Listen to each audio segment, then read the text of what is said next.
Hey everybody, going to have a quick peek. We've got 2 minutes to have a look at the other screen, so I'm going to go straight to the tracker and try and, I'm hoping this is working, try and show you what's going on before the positions roll over. A little bit of a trade wind thing happening here that the Esprit de Keep and Penjuic are in. Everyone's sort of pretty much on a roll now, and except for Triana, yeah, they've started moving in the last 4-hour slot. I've been doing 6 knots, and White Shadow's doing 5.4. Sterner was doing 5.7, and Explorer's doing 3.6.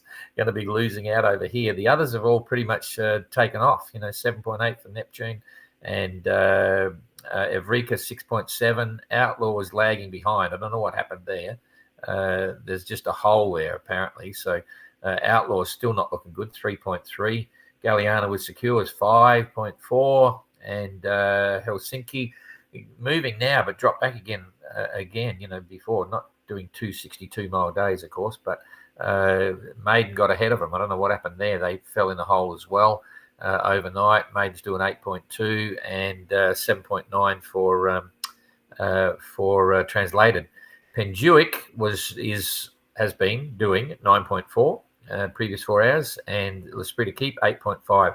Similar conditions that I think you're seeing as the winds increased a little bit. Penjuic got her legs or his legs and starting to move. So anyway, and Explorer's not in a good position because this breeze that's been coming from the east, in fact, is now going to roll across its easterly there, and then all of a sudden, bang. So these guys have got to push through it as well.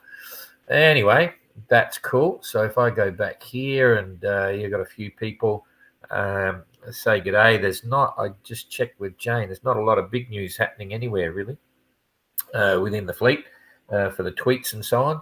But I hope you saw Vittorio's thing. We just put a post up, Vittorio, ex-skipper of Translated, doing some really cool stuff in a Galant 53, which was, that's a cool boat. The Galant 53 is actually qualified for the OGR.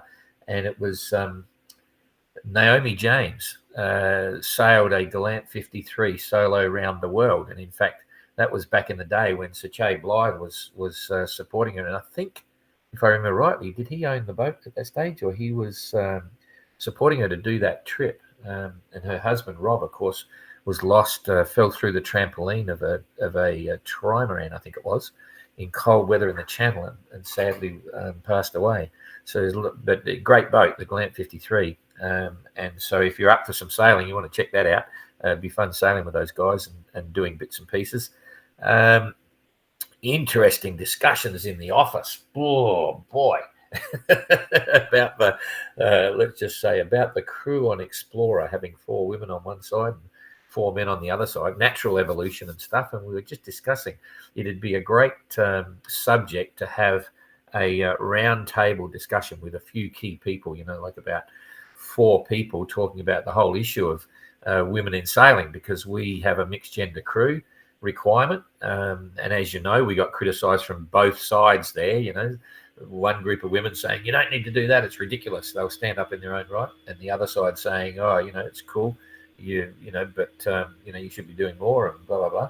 And I see myself as being, I'm just old grey-headed, what is it, white privileged male or whatever it is. But I can talk freely, I believe, because I support women in sailing, have done for many, many years, for a long time. And I don't grandstand on it, but now I'm involved with the subject because we're the organiser of the Ocean Globe and we have a mixed gender crew. We want to know, I've got to make some decisions where we go to from here. I'd never say, you have to have a minimum of 2 women crew. But we're looking at supporting, there's some, as you know, Bertrand on Neptune is, suffering from Parkinson's, and that's could be considered a disability. We've got some others that are within the fleet, some other people within the fleet. And I won't talk about their particular ailments, but it could be said they're also disabled, and it's really cool. And I'd love to see somehow, we'll be, not recommending, but just saying, look, it's great if within the fleet of the OGR we can support disabled people as well. I mean, there's so many different things there. But the issue of women in sailing is an interesting subject. So we'll keep talking that around, and maybe before the race is finished or after the race is finished, put some people together and just let's have a talk about it and see what we should do. There's no right and wrong in this. It's just an interesting subject. So anyway, moving right along, I don't think there's anything else that I should be mentioning. We can go straight to the tracker, I think. It should have rolled over by now. Yep, 4 minutes. So I press this one here. You've got the tracker and I'm on the tracker, and we can see what we got. So first of all, the weather. The weather's current real time. What's Explorer doing? 1.2 knot. Jeepers. I'm glad I showed you when she was really flying. Managed a 54-mile day. So it's showing a headwind there, and there is a bit of a current because they were sitting in the current before. Have a look at this. Still bucking this current a little bit here. No one else is affected by the current, so Explorer hits the jackpot.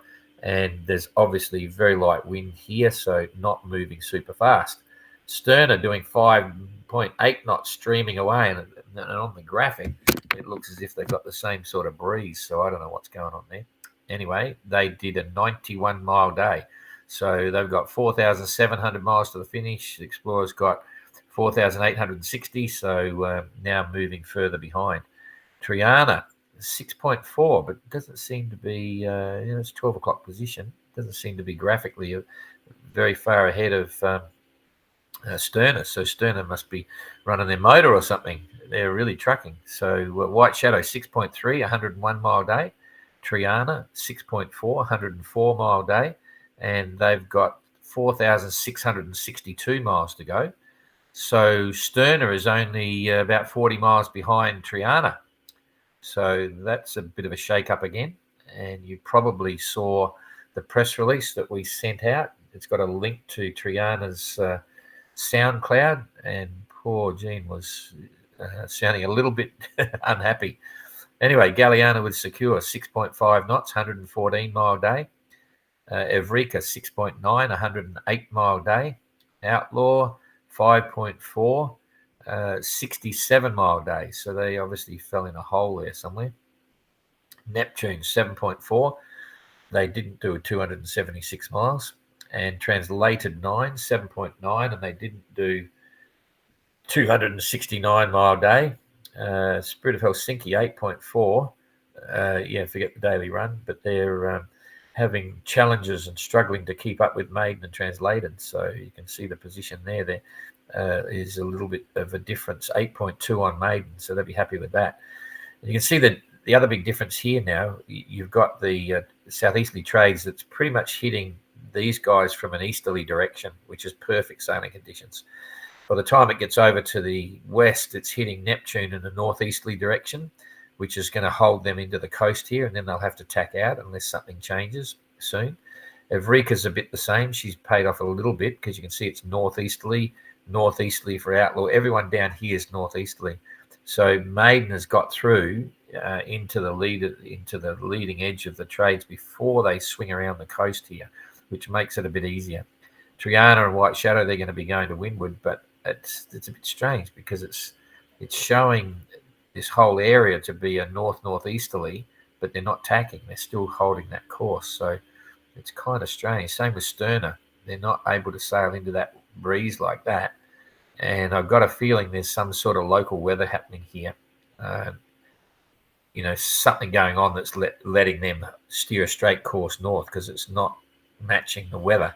And as for Explorer, jeepers, they must have anchored or something, 1.2 knots. I don't know what sort of weather they're getting, but anyway, that's the way it goes. So coming right up here again to the two leaders, the Esprit de Keep, 8.9 knots. They've actually got it south of east. So getting into the, not southeasterly yet, that's a east southeasterly, but it's on the quarter. Well, it's on the beam a bit. They've actually come up to hold away from the coast, but also to probably keep the apparent wind a little bit higher rather than let it drop aft of the beam. It's a bit faster sailing. Penjuic, on the other hand, has probably got spinnakers up, mizzen staysail's up and going for it. She's doing 9.2 and absolutely has the wind on the starboard quarter. So suggesting a 222-mile day, which is probably right. So first in line honours, second in IRC, and second in flyer class. And L'Esprit de Keep still second in line honours, but first in IRC and first in flyer class under IRC. So L'Esprit de Keep still hanging out there. And in terms of distance from maiden, so on, still not a huge jump there. We'll come down about here somewhere. About 200 miles. She's got L'Esprit de Keep's got a 200-mile jump on maiden, which is going to be hard for maiden to catch up. But let's wait and see what happens. Maiden's a slightly bigger boat, but that's a hard act to follow. To try and catch up with Spirit of Helsinki, 240 miles behind. So that's the jump there. This mid group here is only split by about 150 miles, or a little bit more. So this mid group has got about a day. There's a day in it from front to back on the mid group, and then Triana is like, wow. Triana, who's hot prospect there, it's performance, but yeah, Triana doesn't want to be where she is right now. And even White Shadow, Sterner's doing particularly well. So even Explorer, could be said that Explorer is only 133 miles behind Triana, or 150 miles behind Triana. So not a lost cause yet, but certainly interesting to try and estimate an ETA. Looking at Jarrett from Sterner is saying that they might not be there till the first week of May. I hope not. We need to see them earlier than that. So what's happening with the weather going forward here? So, boy, there's the top, and you can see these holes in the trades here. There's light winds there. The Spirit of Keep and Penjuic have got a little bit of a puff, but it's very light. So the big picture is still just amazing. It's quite. I don't know what I can call it unusual, but normally there's this. We talk about it often. The South Atlantic high, it's just not there. So weak southeasterly trades, but nonetheless it's there. And now the fleet has got this roll around, which normally this is all trades. I've said it before, and the roll around happens down here. But because the trades are weak, the roll around turning into a headwind down the coast is happening a lot higher as well. There's the doldrums. They're getting very close, but not quite there yet. But it is happening. So I'm going to roll this weather through from here and see what happens. These two, Penjuic and Esprit de Keep, if they get across there before the trades open up, it'll be very hard for the others. So let's just see what happens. This is coming through. There's 12 hours. We're coming up to 24 hours. The first thing I'm seeing is an increase in strength in the trades. And so there's more of a consistent breeze all the way through. But obviously you can see it's rolling around. So it's headwinds for this part of the fleet back here. Reaching conditions for the mid-pack, and quartering winds, perfect trade wind sailing, roaring up into the doldrums. So Explorer's going to luck out again. It's got more beating, more headwinds. So the middle fleet's going to pull away. Triana's going to have challenges sailing to windward to try and keep up with these guys up here that are going to have wind on the beam. So it's going to be hard work for Triana. Triana could be in the worst position right now. And Sterners probably just keep doing really well, keep running their motor, joke. So distances in the next 24 hours, how far will Penjuic sail? Probably 180 miles or something. So they're going to be within 24 hours. These two, L'Esprit de Keep and Penjuic, will still have breeze pushing them into the doldrums area. And all these fleet here will also have a good breeze. So they won't, the two leaders won't be able to pull away much. The fleet will be following up behind. And there's already a blocking band, but what's going to happen to that blocking band as we go forward to the next day? So there's one day coming through again. Okay, well, that's interesting. The trade winds pushed out then, kept going a bit.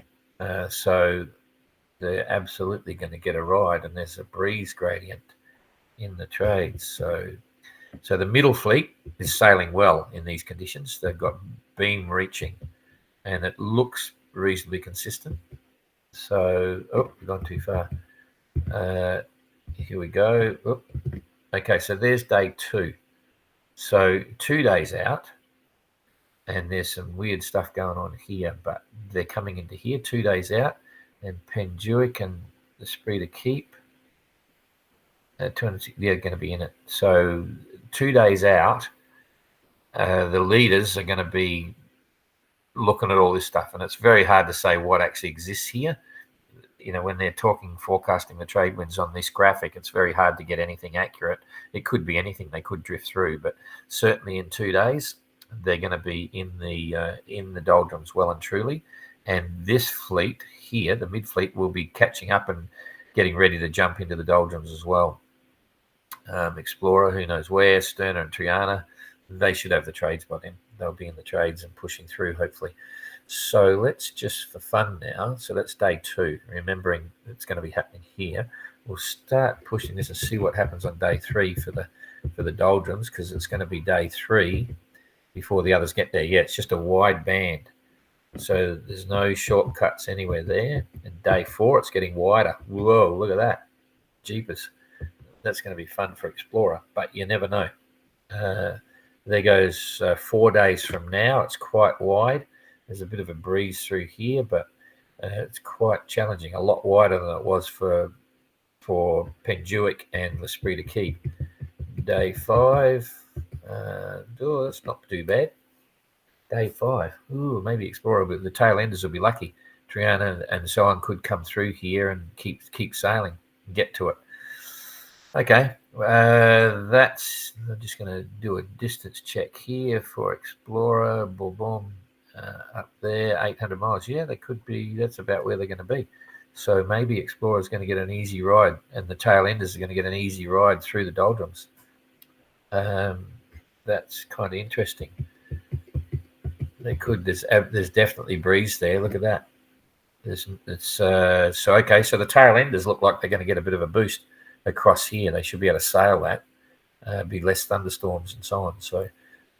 Pie in the sky a little bit because it's a long way forward, but that's what it's looking like. They might just get lucky. Okay, I'm going to bring this back and just show you, because we're now getting into the realms, just to start thinking about what's happening up in the North Atlantic and what drives that weather, just as an overview. That's too far. Okay, so there is a high pressure system here, which is just powering the northeasterly trades. And then up here, there's a fair bit of breeze. So let's just start push it forward a couple of days. Pretty benign. So you can see that the high pressure is just creating keep feeding the trades, and they've got to push through that to get here into the Azores. So, but that's, we're going to be weeks away yet. Just showing you what can happen here. They'll be all of a sudden, bingo, you've got some powerful breezes there, and it's coming down to the Azores. So a week from now, there's some big winds coming across where there should be northeasterly trades. It's not happening, so you can see it changes, and they've still potentially got challenges. Here you've got a low pressure system driving up into the areas around Biscay and so on, just sitting there. So if you come up there, then you just hook across, but you don't have the trades then. You know what I mean, to get up there. So when you leave the Azores to come across, so plenty of things going on up there as well. I think that's all I can show you for now. So just check the leaderboard in line on us. Penduic's got 4,000 miles to go, and they should be there. That should be an easy 3 weeks or less. There's 10 to 21. Yeah. It should be an easy 3 weeks, but let's wait and see. So they still could be looking at the 10th or something. 10th, maybe. The Esprit de Keep. Distances there. The Esprit de Keep's obviously second, but it's got a few miles difference. 2,600 versus 2,400, so about 180 miles behind. And then Maiden, quite a bit back, 4,250 to go. So another couple of hundred. And then translated 9, Spirit of Helsinki, Neptune, so it goes, Outlaw, Evrika, Galliana, Triana, Sterna. Sterna, just look at the distance to go. Even going slow, if Explorer is just under 5,000, if they can't make 1,000 miles a week, so Explorer could end up getting up there still by the 25th or the 26th or something. And then everyone else is coming through earlier than that. So we should start seeing the fleet. I'm already getting requests. Oh, when's this boat going to arrive? Because I don't make travel plans, things like that. So I think still looking at between the 10th and the 25th, 26th, maybe something like that. Okay, IRC. It's still too early for ETAs. And when they get through, once the boats get through the doldrums and they're making their way up the trades to the Azores, you can start to get a little bit more accurate on ETAs.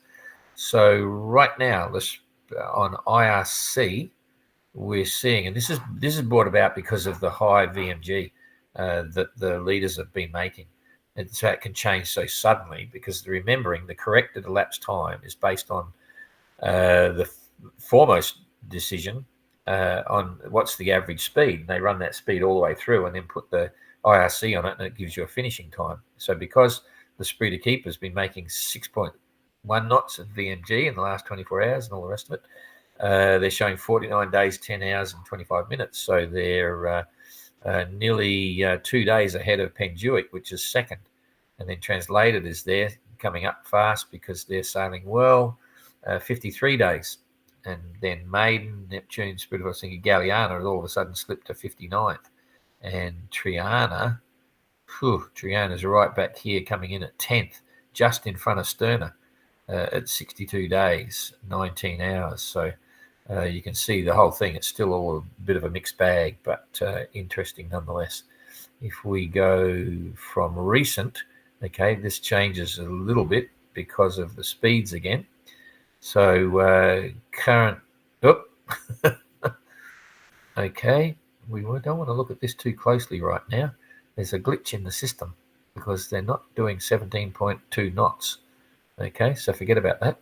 We'll just go back to the start, from the start. Oh, that's looking perfect. All right, so that's that one. We'll come over here now and say good day and see if there's any questions or clarifications we need. Form. Okay. They did not break the seal. They catched a lot of water after that and managed to fix the genset. Yeah, absolutely. Because I was wondering the other day where they broke the seal, and I think they just asked them on a call. So that's good news. Made it just in time. You're watching a nice hot cup of cocoa. Good on you. Say good day to everyone in the squadron. Kathleen, hi Kathleen. Finally, boats moving. Yeah, I think that's it. Except for Explorer. Expect anything from Explorer. People will be sick of me talking about it, but it's jeepers. Okay, love the idea of providing a way of disabled people to sail. Yeah, we don't want to go down that track because there's some very good people there, but we will certainly just make mention. We'll encourage. There's nothing we can do to bring disabled people into the OGR in any way, and that's not really what it's about. This is a sporting event, and as Bertrand has shown, he's got a disability and he's in there. He jumped on board, and it's happening anyway. And there's some others as well. There are a couple of other people in the fleet who've got some disabilities, and they're sailing in their own right, so it's great. And we'll just make mention in the notice of race that we encourage people of diverse backgrounds, cultures, to consider joining the race. Anyway. Okay, and did Maiden break the seal on the desalinator? No, they didn't. Were they able to capture more H2O? Don't know about more at the moment, but they're not complaining about water right now. But they got the generator going, so they can use their desalinators, which is great. Warren, why wind on the water so different from what's on the screen? Yeah, I could bring you back over to the windy program. I look at that, and that's often a little bit different. And with the graphic you see on the tracker here, it's a windy adaptation specifically for yellow brick. That's the way I read it, because it's not quite the same as any of the usual computer models. So you've got three main computer models that you can look at on windy, and they're all different when you do it. And so they do one which looks like it's a combination of two and put that in. So, but in those areas as well, when there's very little pressure gradient, it's hard to pick exactly what's going on. They're light winds, and and it's just open isobars and things like that. So it's very hard to be too specific, because the information that loads into the computers to create that model is just from drifting buoys and ships. There's quite a few ships go through. The ships are like weather reporting stations, and all that data goes into the model as well. So, but anyway, yeah, it's not meant to be super accurate, but it's a good indication. Good indication. Maybe Explorer did anchor. I don't know. Like video, go Maiden. Yep, go Maiden. Didn't break the seal. Kathleen, let's talk OGR hats. Look, on my list here, you can't see this, but on my list, merchandising. It's got, so it's about to happen. Anyway, it's about to happen. And then experienced racing types on Explorer apart from Mark. Oh, well, yes. Jenny's an experienced racing sailor. God, I've got to go through the list now. I think who's there. There's some good experienced sailors there. No, I've got to say, Explorer's not fast, but I give them a hard time because I can. But they're not doing well with the weather at the moment, and tactics are interesting there. Make the decisions as they go. But she should be better than that. But she's not far behind White Shadow, so that's cool. And they're sailing to have fun and do the best they can. That's the beauty of the OGR. Some people are there for serious racing reasons, and some people are there for the adventure of it, and everyone's having a good time. So they're doing okay. Maybe the ladies' watch. Oh, of course, that's what it is. Oh, that's why it's consistently every 4 hours. It's that watch is going slow, and the other watch is. Anyway, I digress. I'll be in trouble again. Okay, indeed, go Maiden. All right, that's it. So thank you for that. We'll see you again tomorrow, and then it's going to be a bit of a push. It'll be interesting to see who gets through the doldrums first, and then after that you've got like another 5, 6, 7 days of just hanging on for the ride, wet, holding it as high as you dare to windward to push through to the Azores. So still interesting stuff. Thanks very much, and so we'll see you tomorrow.